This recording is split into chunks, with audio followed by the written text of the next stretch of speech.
Good morning, all of you. So let's start the daily analysis of the Hindu newspaper dated 14th of January. So there are three news which I am going to discuss on the first page. The first news is a legal update. What the title of the news says: the buck stops with government to end hate speech said by Supreme Court. So हमने काफी बार ऐसा सुना है कि hate speech के लिए sedition के charges किसी के ऊपर लगा दिए गए या और बाकी सेक्शंस के अंतर्गत यहाँ पे क्या हुआ, जिसने भी हेट स्पीच यहाँ पर दी उसके खिलाफ यहाँ पर एक्शन हुआ. So what is this hate speech? Hate speech का बेसिकली मतलब ये होता है कि किसी के द्वारा कोई ऐसी स्पीच दी जाना, हालांकि हमारे यहाँ पे जब हम हेट स्पीच की बात करते हैं हमारे दिमाग में केवल रिलीजन को लेके आता है कि हेट स्पीच के रिलीजन को लेके हो सकती है, but that is not true. That is partially true. That is religion के लिए होती है अलॉन्ग विद अगर जैसे पर्सन जिन्होंने कुछ स्पीच दी है और उससे एक हेट्रेड का माहौल फैल रहा है और कहीं ना कहीं दो फैक्शंस में लोग यहाँ पर देने के आ रहे हैं, तो वो भी हेट स्पीच के अंतर्गत, वो ही हेट स्पीच के अंतर्गत आती है. इसमें not only about religion, age, sex, gender, सभी से रिलेटेड ये जो मुद्दे हैं, ये जो चीजें इनके खिलाफ इनके बारे में अगर कोई ऐसा स्टेटमेंट देता है जिसकी वजह से हेट्रेड का माहौल यहाँ पर आता है तो वो हेट स्पीच कहलाता है. राइट. अब यहाँ पे बात आती है कि हेट स्पीच की क्या कोई ऑफिशियल डेफिनेशन है क्या? ना तो इंटरनेशनली कोई हेट स्पीच पे डेफिनेशन है, ना ही इंडिया ने कोई हेट स्पीच से रिलेटेड यहाँ पर डेफिनेशन यहाँ पर दे रखी है, क्योंकि it is subject to interpretations और as per article 19 of our Indian constitution, freedom of speech and expression. और फिर क्योंकि इसको ये बहुत ब्रॉड फ्रेमवर्क हो जाता है अगर अपन हेट स्पीच में क्या क्या लेंगे. राइट. तो इसी वजह से कोशिशें काफी की गई, बट अभी तक कोई प्रॉपर डेफिनेशन यहाँ पर हेट स्पीच की हमारे पास नहीं है. सो यहाँ पे जैसा मैंने आपको बताया, it's not only about religion. हम काफी बार देखते हैं कि स्पेशली कि कुछ पॉलिटिकल पार्टीज की बात की जाए या specially there are certain persons, there are certain journalists, there are certain people who are following this propaganda और वो कहीं ना कहीं हेट स्पीच का कहीं ना कहीं माहौल बना रहे हैं, ऐसा बताया जाता है. बट यहाँ पे अब इस न्यूज के तहत यहाँ क्या हुआ है कि हमारे सुप्रीम कोर्ट के जो जज है मिस्टर जोसेफ, उनका ऐसा मानना है कि यहाँ पे सरकार को इंटरवीन करना चाहिए और हेट स्पीच से रिलेटेड जो केसेस यहाँ पर बढ़ते जा रहे हैं उनके लिए यहाँ पर कानून बनाना चाहिए या उनके लिए एक्शन लेना चाहिए. यहाँ जो है जज का मानना है, जो जज है उनका मानना है. सो यहाँ पे पहला प्रश्न ये आता है क्यों इसकी बात की गई, क्योंकि यहाँ पे जो जज है उन्होंने एक रिपोर्ट भी साइट करी जहाँ पे पिछले ही साल हमने देखा कि लगभग 1000 से ज्यादा केसेस उत्तर प्रदेश में आए जहाँ पे लोगों को हेट स्पीच के लिए यहाँ पे गिरफ्तार किया गया. Not only Uttar Pradesh, even Uttarakhand and even several other state as well, जहाँ पे देयर सर्टेन पर्संस या ऑर्गेनाइजेशन के द्वारा इस तरीके के कृत्य किए गए, उनके खिलाफ एक्शन लिया गया. सो यहाँ पे जो हमारे ऑनरेबल जज है उनका ऐसा मानना है कि इसकी वजह से यहाँ पर क्या हो रहा है कि प्रॉपर यहाँ पर देयर सर्टेन, क्योंकि आप काफी बार देखते हैं कि आप यूट्यूब पे जाकर देयर सर्टेन चैनल्स जिनका प्रोपेगेंडा यहाँ पर ये होता है कि एक पर्टिकुलर फैक्शन को, सेंटिमेंट को कहीं हर्ट करना और दूसरे को खुश करना, तो उसी की वजह से लोगों में एक नफरत का माहौल फैल रहा है. ऐसा भी यहाँ पर जो हमारे ऑनरेबल जज है उन्होंने बताया. और इसी के साथ उन्होंने एक बात और रखी है यहाँ पर कि मीडिया को यहाँ पे बहुत एक्टिवली यहाँ पर काम करने की आवश्यकता है. That's media is not balance. What media is trying to do और there certain news anchors, journalist, what they are trying to do कि वो भी कहीं ना कहीं हेट स्पीच फैलाने में बहुत बड़ा योगदान यहाँ पर कर रहे हैं. तो सरकार को यहाँ पर उनके खिलाफ भी डिसीजन लेना चाहिए. और यहाँ पे ऑनरेबल जज ने भी बोला कि उन एंकर्स की गलती नहीं, रीजन नहीं कि वो जो मीडिया हाउसेज है वो तो बड़े बड़े कॉर्पोरेट चलाते हैं, तो उनकी भी गलती हो सकती है. या कहने का मतलब ये यहाँ पे ऑथर का ऐसा मानना है कि हमें यहाँ पर हेट स्पीच के लिए बहुत स्ट्रिक्ट एक्शन लेने चाहिए कि इसको कैसे रोका जाए. इसीलिए यहाँ पर उन्होंने सरकार को हिदायत दी है कि आप इसको प्रायोरिटी पे रखें और इसके खिलाफ यहाँ पर इसके अंतर्गत यहाँ पे एक्शन ले, कैसे इस हेट स्पीच को रोका जा सकता है. अगर हमारे देश में हम देखते हैं काफी सारे कानून हैं जिस तरीके से जो कहेंगे पेनलाइज करते हैं. सेक्शन 124 है that is of IPC act, वो बात करता है सेडिशन की. Then section 153A and section 153B, then section 295A and 295B. Then blasphemy भी है, हालांकि ब्लास्फेमी हमारे यहाँ पे नहीं है. ब्लास्फेमी इज बेसिकली जब आप किसी रिलीजन के खिलाफ पर्टिकुलरली अगर कुछ बोलते हैं तो आपके खिलाफ एक्शन लिया जाता है. तो देयर इज नो लॉ और act in India for as far as blasphemy is concern. But हमने रिसेंटली देखा कुछ समय पहले कि पाकिस्तान में काफी सारे, क्योंकि वहां पे कानून है ब्लास्फेमी से रिलेटेड, आप किसी रिलीजन के खिलाफ वहां पे नहीं बोल सकते. और ऐसे कुछ हमने इंसिडेंट देखे जब कुछ लोगों ने ऐसी कोशिश करी तो उनको यहाँ पर मार दिया गया, even by the people as well. So उस तरीके के इंसिडेंट्स हमें देखने को मिलते हैं. Then second news, this is a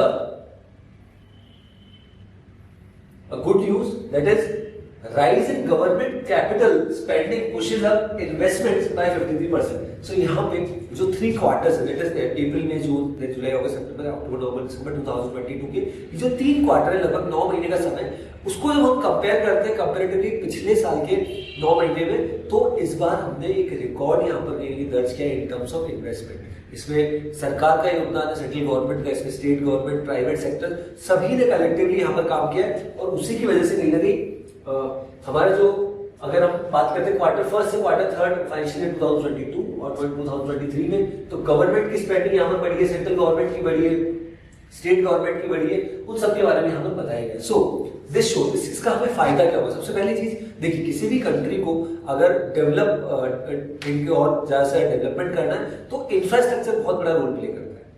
and the same thing is done by Indian government as well, कि इंफ्रास्ट्रक्चर को बहुत ज्यादा पुश यहाँ पर दिया जा रहा है। वी आर सीइंग कि बहुत सारे कॉरिडोर्स बनाए जा रहे हैं, जो डिस्टेंसेज है इन टर्म्स ऑफ हाईवेज उनको कम करने की कोशिश की जा रही है। तो बहुत काम यहाँ पर हो रहा है, not only in terms of road sector but lot of sectors, right. Vande Bharat train यहाँ पे हमारे देश में चल रही है, तो बहुत सारी चीजें यहाँ पे हम काम कर रहे हैं। सो इंफ्रास्ट्रक्चर डेवलपमेंट से अल्टीमेटली होता क्या है, लोगों को ईज मिलती है, कहीं ना कहीं जो इससे रिलेटेड इंडस्ट्रीज है उनको कहीं ना कहीं बिजनेस मिलता है, बिकॉज अगर कोई चीज का प्रोजेक्ट अगर चल रहा है तो डेफिनेटली उनको फायदा होगा, प्लस एम्प्लॉयमेंट होता है, तो बहुत सारा ईज यहाँ पर हमें देखने को मिलता है। सो यहाँ पे जिस तरीके से रिपोर्ट आई है जिसने बताया कि हमारे देश में जो है इंफ्रास्ट्रक्चर स्पेंडिंग यहाँ पर बहुत बढ़ रही है, और वो एक बहुत अच्छी बात है, और लगभग मोर देन 50% यहाँ पे इंक्रीज हुआ अगर हम साल भर का कंपेयर यहाँ पर करते हैं। और जो हमने टारगेट सेट किए थे उसको हमने काफी सरपास यहाँ पे कर दिया।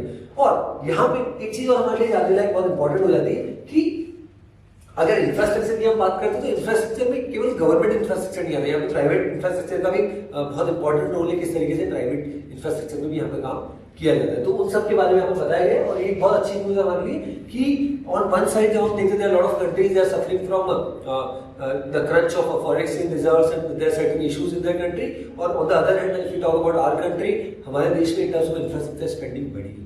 और इसका अल्टीमेट फायदा क्या होगा कि suppose there is a foreign investor, there is a person who is residing in US and who intends to invest money in India, तो वो कहीं ना कहीं that will bring in this will bring in a sense of confidence कि India as a country एक बहुत अच्छा investment destination हो सकता है। रीजन भी specially even after this Covid and all these wars which has been going on, वहां पे बहुत ज्यादा स्टेबिलिटी है, और कहीं ना कहीं जिस तरीके से इन्वेस्टमेंट बढ़ रहा है तो एक बहुत अच्छा अपॉर्चुनिटी हो सकता है, एक अच्छा source of revenue income earn करने के लिए एक फॉरेन इन्वेस्टर का। तो इससे डेफिनेटली यहाँ पर हमें फायदा होगा।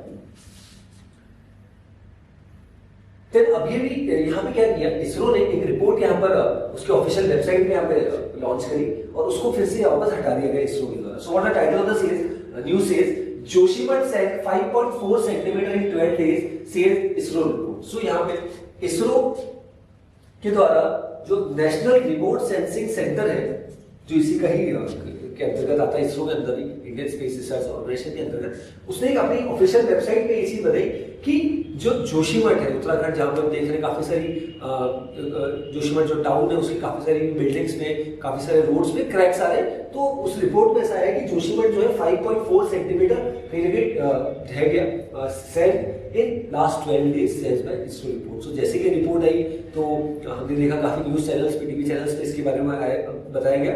देन फाइनली यहाँ पर क्या किया गया कि उत्तराखंड के जो मिनिस्टर है उन्होंने यहाँ पर जो इसरो के ऑफिशियल्स है उनसे बात करी कि किस तरीके से आप इस रिपोर्ट में पहुंचे और क्या इसका बेस रहा है, और ऐसे समय में जब यहाँ पे लोगों को वहां से हटाया जा रहा है, सेफ प्लेसेस में यहाँ पर लिया जा रहा है, ऐसे में रिपोर्ट का आना और गलत है, ऐसा उनका मानना है मिनिस्टर का। तो फिर कुछ ही समय बाद हमने देखा कि इस रिपोर्ट को वापस से हटा लिया गया by the official website. So this was about this. और जोशीमठ में क्या चल रहा है उसके बारे में आगे न्यूज में और स्टेट न्यूज में डिस्कस करेंगे।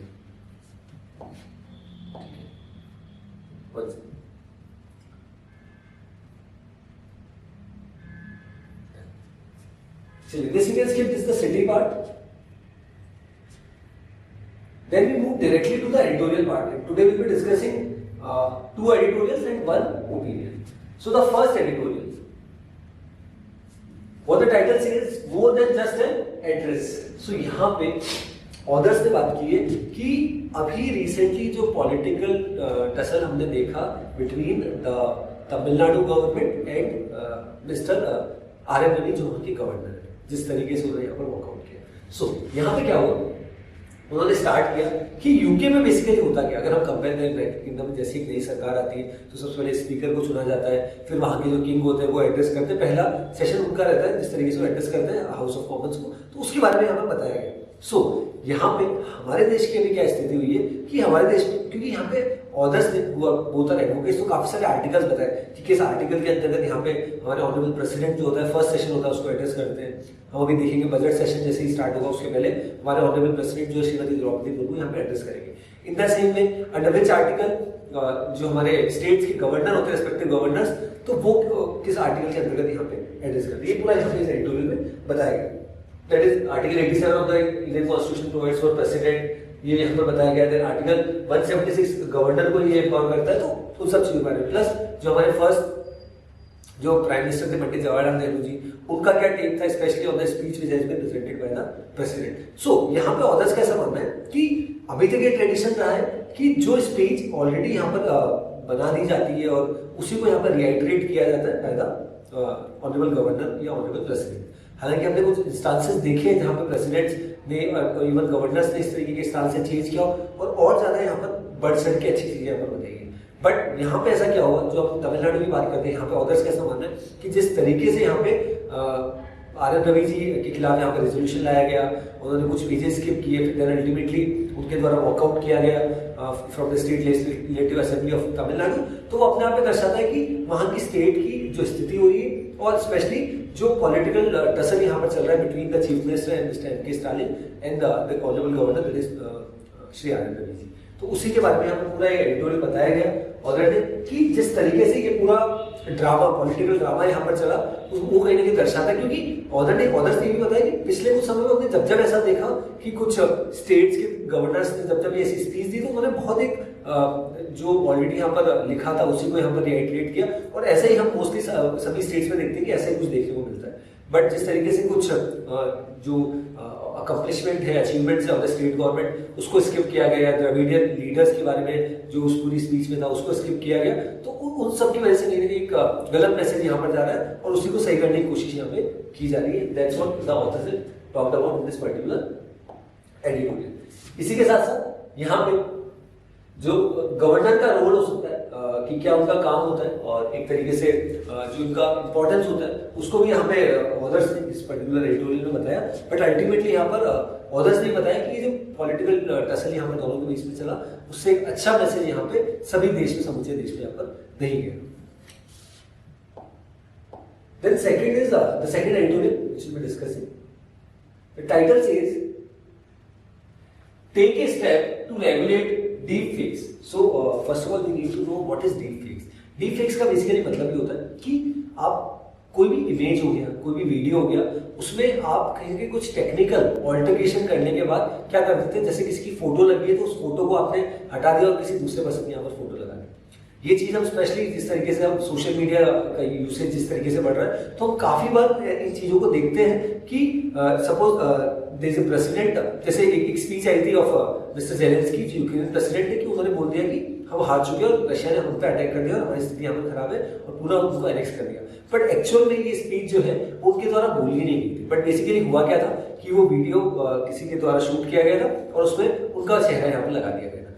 ये कैसे होता है? This is basically through deepfake technology. इसकी शुरुआत 2017 में हुई थी जब एक अकाउंट यहाँ पे डीपफेक के नाम से रेडिट जो प्लेटफॉर्म है उस पर बनाया गया था और उसी में यहाँ पर मतलब हजारों ऐसे वीडियोस थे, फोटोज थे जहाँ पे क्या किया गया कि इस तरीके के फोटोज वीडियोस यहाँ पे एडिट करके लगा दिए गए। हमने इसी तरीके के जो इंसिडेंट्स है वो काफी सारे सोशल मीडिया प्लेटफॉर्म से देखते हैं, काफी सारे वीडियोस, काफी सारे फोटोज, इवन पोर्नोग्राफी साइट्स पे भी इस तरीके की चीजें हमें देखने को मिलती है, ऐसे यहाँ पे ऑथर्स ने बताया। सो यहाँ पे हुआ क्या है, ऑथर्स ने जो है ये चीज बात रखी कि डीप फेक्स को कर्व करना आज के समय में बहुत जरूरी है।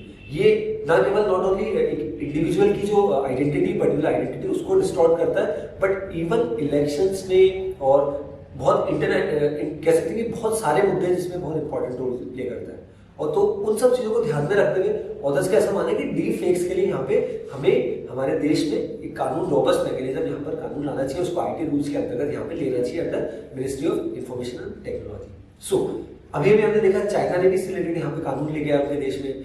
यहाँ पे कुछ इंसिडेंट्स यहाँ पे ऑथर्स ने शेयर किए, उसको भी हम डिस्कस कर लेते हैं कि हुआ क्या था कि The CEO of a UK energy company took over the phone into believing he was speaking to the head of a German parent company, and as a result, the CEO transferred a large sum of money of 2,20,000 euros.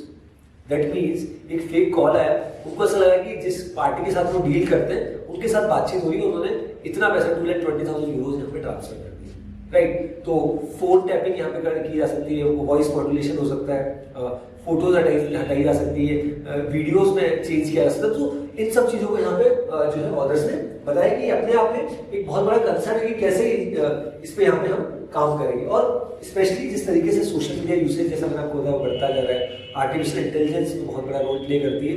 तो और जिस तरीके से ये आपने देखा कि पहले डोनाल्ड ट्रंप जो फॉर्मर प्रेसिडेंट थे यूएस के, उनके द्वारा भी कुछ वीडियो जिसमें उनके द्वारा ऐसा कोई स्टेटमेंट दिए नहीं गए, उनमें भी ऐसा बताया गया कि ये डोनाल्ड ट्रंप। तो बेसिकली हुआ क्या कि उनके वीडियो जो पर्टिकुलर वीडियो था उसमें एडिटिंग करके और चेंजेस किए गए। हालांकि इसमें कुछ सफलता जो है लोगों को मिली थी इनिशियली, क्योंकि ऐसा बताया गया कि if there is a person who is talking और उसका अगर वीडियो अगर चेंज किया गया या फोटो चेंज की गई तो ये जो मतलब पलकी होती है वो झपकती नहीं है, दैट मींस वो स्टैटिक रहती है। तो इसी वजह से बट जैसे जैसे चेंजेस होते गए टेक्नोलॉजी में, तो जो सोशल मीडिया के जो या ये जो डीफेक्स टेक्नोलॉजी में जो लोग काम करते हैं उन्होंने और अपग्रेड करते करते ये सब चीजों को भी यहाँ पे इंक्लूड कर लिया। तो ये पता करना कि क्या फेक है क्या रियल है, वो अपने आप में स्पेशली आज के सोशल मीडिया के समय में बहुत बड़ा चैलेंज है।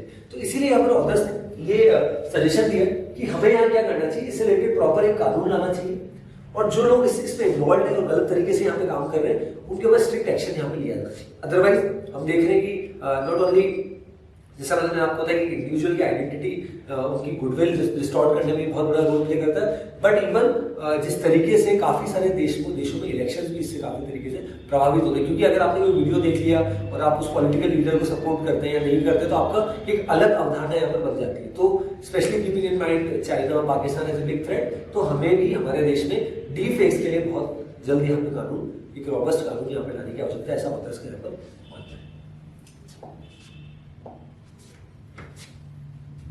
Then the first opinion. So this was about the recent statement which has been made by our Honorable Vice President, Shri Jagdeep Dhankhar. So what the title of the first opinion says: bound supremacy.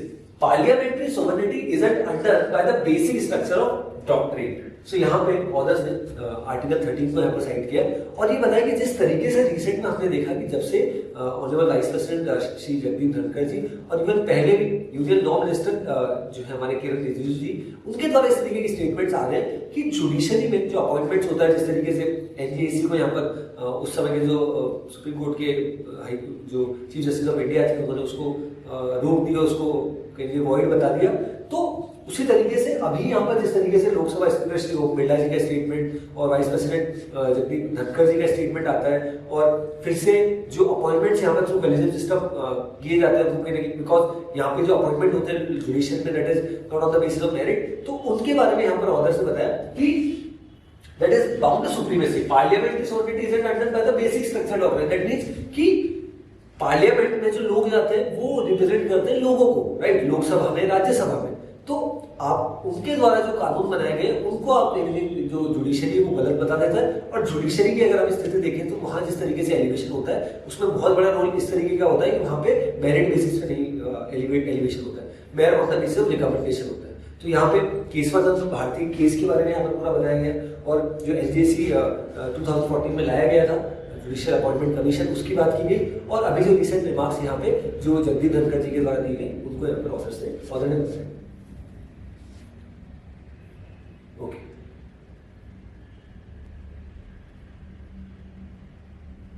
चलिए आगे बढ़ते हैं। This we can skip. So this is about, as I told you, Joshimath के बारे में आगे और पढ़ेंगे। सो यहाँ पे क्या हुआ, Joshimath residents to get 6 month waiver on par water bills says Dhami government. So यहाँ पे उत्तराखंड गवर्नमेंट ने यहाँ पर प्रॉम्प्ट एक्शन यहाँ पर लिया। किस तरीके के एक्शन लिए जा रहे हैं कि उत्तराखंड में जो जोशीमठ विलेज में जो स्थिति यहाँ पर हो रही है इन चमोली डिस्ट्रिक्ट, तो उसके बाद जो वहाँ के लोग हैं उनको सेफ प्लेसेस में यहाँ पे ले आया जा रहा है। उनके जो already water bills, electricity bills है, उनको लगभग आने वाले 6 महीने तक यहाँ पे माफ कर दिया गया और उनको किसी तरह का पेमेंट नहीं करना। उनके जो लोन चल रहे थे उनकी इंस्टॉलमेंट्स को रोक दिया गया और हर संभव यहाँ पर कोशिश की जा रही है कि जो लोग इससे अफेक्टेड है उनको क्या किया जाए, उनको मनरेगा के थ्रू 2 मेंबर्स ऑफ फैमिली उनको एम्प्लॉयमेंट प्रोवाइड किया जाए। और 1,50,000 का कॉर्पस हमने ऑलरेडी देखा, जिसके लिए सरकार ने लगभग 50 करोड़ का जो है उत्तराखंड गवर्नमेंट ने उसके लिए कॉर्पस एक साइड में रख दिया कि उसको पेमेंट यहाँ पे 1.5 लाख ईच यहाँ पे फैमिली को दिया जाएगा जो उससे इफेक्टेड है। तो यहाँ पे इन सब चीजों के बारे में बताया गया कि यहाँ पे क्या किया गया। Recovery of loans put on hold for a year. 2 members of each family affected by land and subsidence to get wages under MNREGA. Prefabricated houses to be built for rehabilitation of people. तो हर संभव कोशिश यहाँ पे की जा रही कि जो स्थिति है वहाँ पर और जिस तरीके से लोगों को पलायन यहाँ पर करना पड़ रहा है तो उनको एक अच्छी जगहों पे यहाँ पे ले जाया जाए। और कुछ प्लेसेस अगर ऐसी है, कुछ होटल्स ऐसी है जिसकी वजह से ऐसी मतलब आशंका है कि आने वाले समय में और उससे खतरा हो सकता है, which is in danger to the lives of people, तो वो सब एक्शन लिए जा रहे हैं। और इवन कुछ प्रॉपर्टीज का डिमोलिशन भी किया जा रहा है। हमने कल ही हमारे 30 जनवरी के डिस्कशन में एनालिसिस में डिस्कस किया था कि जिस तरीके से कुछ होटल्स को यहाँ पे डिमोलिश किया जा रहा है in the Joshimath place, right. तो this was about this news. And there are certain people who are protesting as well because this is but obvious those people who had lived there for ages, तो वहाँ से अब उनको अगर हटाया जा रहा है तो डेफिनेटली प्रॉब्लम का विषय, इसी वजह से यहाँ पे certain people who are protesting as well.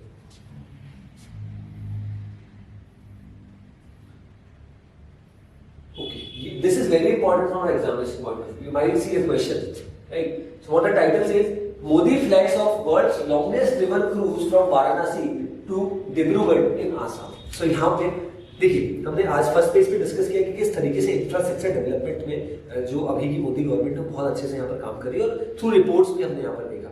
सो जब से हमारा ऑनरेबल प्राइम मिनिस्टर यहाँ पर श्री नरेंद्र मोदी जी यहाँ पर आए तो उन्होंने स्पेशली अगर हम काफी सारी स्कीम देखें थ्रू हृदय स्कीम या फिर प्रसाद स्कीम, पिलग्रिमेजेस हो गए या सिटीज हो गए, इंफ्रास्ट्रक्चर रोड्स हो गए, उन पर काफी यहाँ पर इन्वेस्टमेंट यहाँ पर किया है, राइट। और वो हमें देखने को मिल रहा है। सो अब यहाँ पे नॉट ओनली जो है रोड्स रेलवेज उनका ध्यान रखा गया बट इवन जो हमारा सी है उसमें भी यहाँ पर किस तरीके से हम टूरिज्म को बढ़ा सके, इसीलिए यहाँ पे MV Ganga Vilas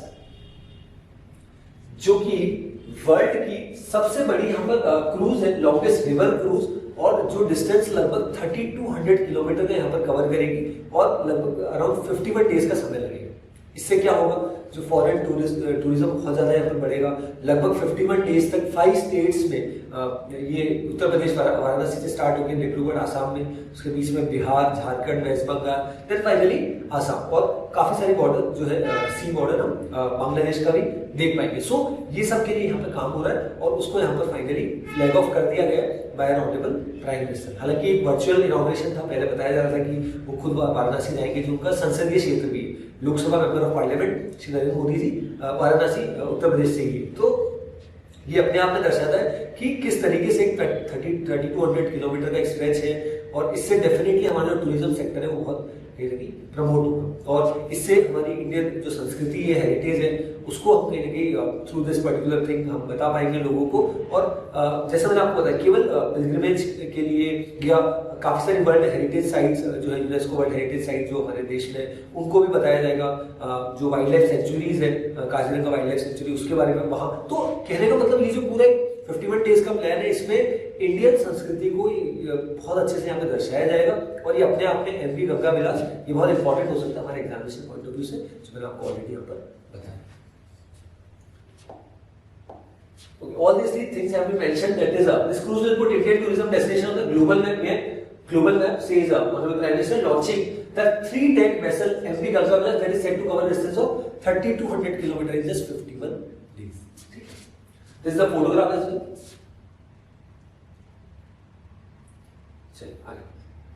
Then the next news. Jaishankar to visit Sri Lanka may discuss debt crisis. So यहाँ पे श्रीलंका में हमारे जो honourable foreign affairs external affairs minister है श्री एस जयशंकर जी 19 और 20 जनवरी को यहाँ पर जाने वाले। सो जब से यहाँ पे नए प्रेसिडेंट यहाँ पर आए रानिल विक्रमसिंघे जी, ये पहली विजिट यहाँ पे होगी किसकी, हमारे एक्सटर्नल अफेयर्स मिनिस्टर की।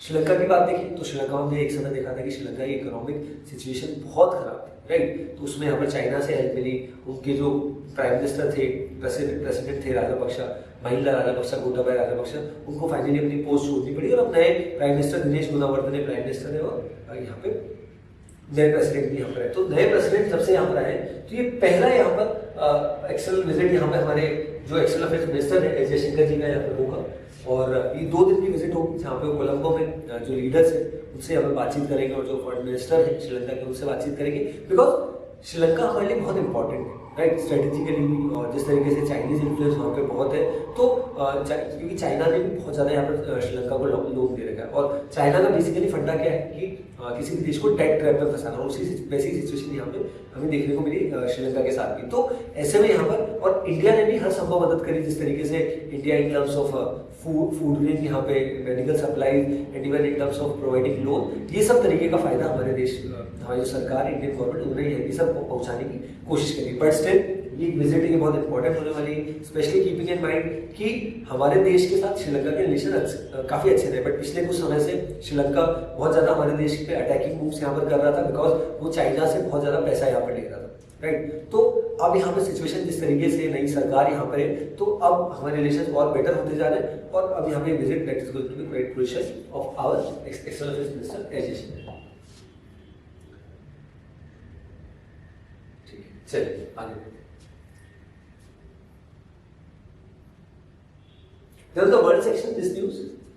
So यहाँ पे क्या हुआ कि this is basically about Russia Ukraine war. So what the title of the news says, Russia claims capturing of Soledar, Ukraine denies. So यहाँ पे continuous attacks यहाँ पर हो रहे हैं। हमने देखा था बीच में 36 आवर्स के लिए एक टेम्पररी सीज फायर हुआ था, so that war को रोका जा सके, और उस तरीके के लिए काम हो रहा था। बट अब फिर से यहाँ पर क्या हुआ कि जो ईस्टर्न सिटी है, ईस्टर्न यूक्रेन में जो टाउन है दैट इज सोलेदार, वहाँ वो यहाँ पे जो वॉर का है वो एक एपिसेंटर यहाँ पे बन चुका है, और वहाँ पे बहुत ज़्यादा यहाँ पर जो है कह सकते हैं कि लोगों की स्थिति यहाँ पर खराब है, सिविलियंस को यहाँ पे सेफ शेल्टर्स में जाना पड़ रहा है, और रशियन फोर्सेज और यूक्रेन फोर्सेज के बीच में बहुत यहाँ पे दोनों के बीच में टसल यहाँ पर चल रहा है। सो यहाँ पे रशिया ने यहाँ पर क्या क्लेम किया कि हमने जो है सोलेदार जो टाउन है उसको पूरा यहाँ पे कैप्चर कर दिया, ये रशियन ऑफिशियल्स के द्वारा बताया गया था।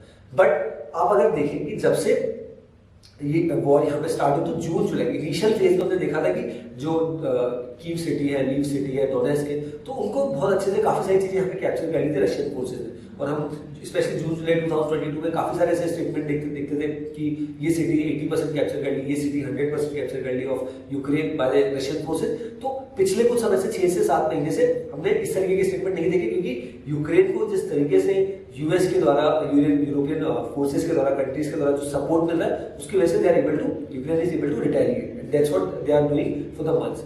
अब फाइनली यहाँ पर पिछले कुछ समय से जिस तरीके से रशिया और ज्यादा यहाँ पर अग्रेसिव हो चुका है, और लगभग साल भर यहाँ पे कंप्लीट हो जाएगा फरवरी में, तो रशिया यहाँ पे किसी भी तरीके का डिफेंसिव मोड में नहीं, और रशिया ने जिस तरीके से ये जो सोलेदार टाउन है इसको, जो ईस्टर्न यूक्रेन में, उसके ऊपर जिस तरीके से अटैक किया, वो दर्शाता है कि रशिया अभी किसी भी हालत में बैकआउट करने की स्थिति में नहीं है। और रशिया ने हालांकि पहले बोला है कि हम चाहते हैं कि बातचीत हो, और बातचीत के जरिए ही ये जो इशू इसको रिजॉल्व किया जाए, बट ऐसा होना टाइम में यहाँ पे नजर नहीं आ रहा। सो यहाँ पे जब यूक्रेनियन फोर्सेज से ऑफिसर से पूछा गया तो उन्होंने बोला कि ऐसा कुछ भी नहीं है, यहाँ पे दोनों देशों की जो फोर्सेज हैं, आर्म फोर्सेज जो उनके बीच में यहाँ पे जो वॉर की सिचुएशन है जो है वो चल रहा है। बट ऐसा कहना है कि रशिया ने सोलेदार टाउन को अटैक करने की, कैप्चर करने वो अपने आप में गलत है, और ये कहने कि रशिया जो अपना हमेशा का प्रोपेगेंडा है उसको कहने की और फैला रहा है। So nothing more than that. So this was about the news on the world section, right? So here I conclude with today's analysis. So that's all from my side. Thanks for watching.